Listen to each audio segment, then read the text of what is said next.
het andere nummer was meer een geitje van die jongens bij elkaar, weet je wel. We zitten altijd in die café samen en dan dachten we, zullen we een keer een liedje opnemen? Nou, dat hebben we gedaan en 4 dagen later stonden we al bij Carlo in Irene.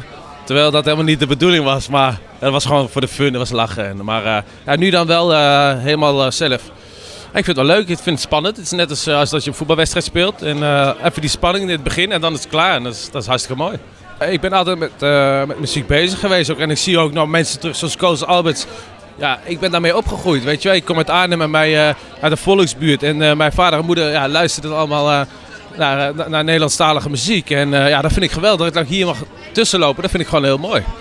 Eigenlijk nadat ik mijn boek had geschreven, ben ik echt van de grond weer naar de top gegaan, zeg maar. En ik had geen verwachtingen ook daarvan. Of zo. Ik dacht, wie wil mijn boek nou lezen, weet je? En dat werd een bestseller. En nu zijn ik heb mijn contract getekend, voorcontract voor mij, dat het gefilmd wordt.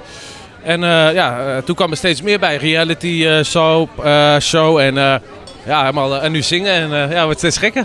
Nou, ik ga me focussen op mijn zangcarrière. Ik wil nog natuurlijk andere nummers erbij maken. Want ik kan niet met 1 nummer natuurlijk hier opkomen. Ik moet gewoon meerdere nummers hebben. En dat vind ik hartstikke leuk om te doen. Dat ga ik doen. En waarschijnlijk nog een Andy en Melissa, dus een nieuw deel daarvan.